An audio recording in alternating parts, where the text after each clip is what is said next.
Thank you. So I'm Anna, and I work for Blackpool Carers Centre as the Research and Partnerships worker. Just a quick disclaimer as well before I start. Catherine is my mum and she does work there as well, but on a different team. And I know from speaking to many of my colleagues that there's quite a lot known, hopefully, about Blackpool Carers Centre. So what I'm going to do is I want to give you a bit of a reminder of who we are, who we support, what we do. But I also, mainly what I want to do is I want to give you an invitation.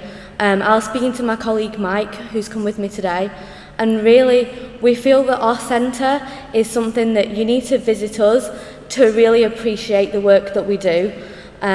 It's very different than what a lot of people expect. In 2016 we had the DIY SOS team came and made over the building, and I'm biased because I work there. But it is beautiful, it's cosy, it's friendly, it feels like a home, and so I really want to encourage you, send me an email and come and visit us, because I think it always helps for people to come and visit us when you're referring people in, so you can say, oh actually I've been there, you go and they make you a cup of tea, you can sit on a sofa, you're not on a hard chair. It really is worth seeing, so please, please, please get in touch and come and see us. But we support carers from the age of 5 to 106, I believe, is our oldest carer, with all manner of different people that they care for, different health conditions that they care for. So we have kind of 3 different elements really to our service. We have the young carers who care from the age of 5 to 16, who care for somebody who has a physical health disability or a sibling with a diagnosed health problem. We have our family focus project, which cares for someone in the family who has a mental health or substance misuse issue, and that's between the ages of 5 and 18. We then have our young adult carer project, which works with young adults from the ages of 16 to 25. So 16 to 18 if they're caring for a sibling or a parent with a physical health problem, and then 18 to 25 if it's somebody who has a mental health or substance misuse issue. We then have our adult carers service, which cares for anyone from the ages of 25 to however old they may be, and that is for anybody who is caring for somebody else over the age of 18. So unfortunately we don't have funding to support parent carers, but we can signpost them on to different places. Although we can't provide that support, we will send them to someone who can.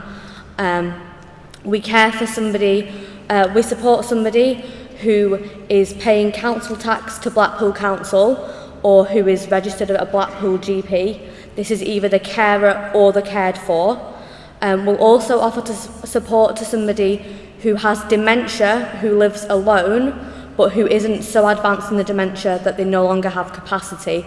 So if they have capacity and they have dementia and live alone, we can also provide support to them.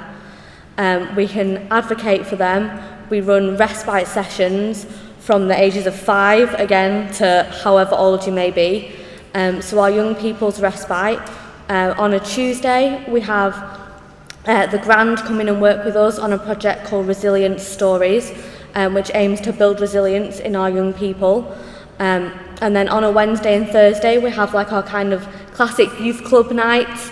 So they do all manner of activities there. The other week, it was Roald Dahl's birthday, so they went on a scavenger hunt for some golden tickets in the garden, and did try to catch chocolate mints in the mouth and putting it on the forehead, all kinds of things like that. So that's on a Wednesday and Thursday. Wednesday is for high school and Thursday is for primary school. And then on a Friday, we have our creative arts for young carers. All of these clubs are run after school, so they come straight from school to the club. And on a Friday, they do all kinds of different arts. So sometimes they make slime, sometimes they make pasta jewellery, whatever kind of things comes up in conversation, the support workers will be like, okay, let's do it. And so they will. In terms of the adult carer respite, we believe that just because they're adults, they still want to have fun, they still want to have a good time. We have an art club for them on a Tuesday. On a Monday evening, we have what we call Music Aloud, which is a choir. I'm trying to think what else we have. On a Wednesday, we have, what do we have on a Wednesday? I forgot now, but I can give you more information about that. And then on a Thursday, we have a dementia drop-in, and we also have like a supper club on a Thursday as well, which is run in the evenings, because a lot of our carers who are employed, an evening was the best time for them to get involved. We also have on a Saturday our carers kitchen, which is where carers can come with the person that they care for, and they can have legal advice, benefits advice. They can speak to one of our support workers about things that they might need just a bit of help with.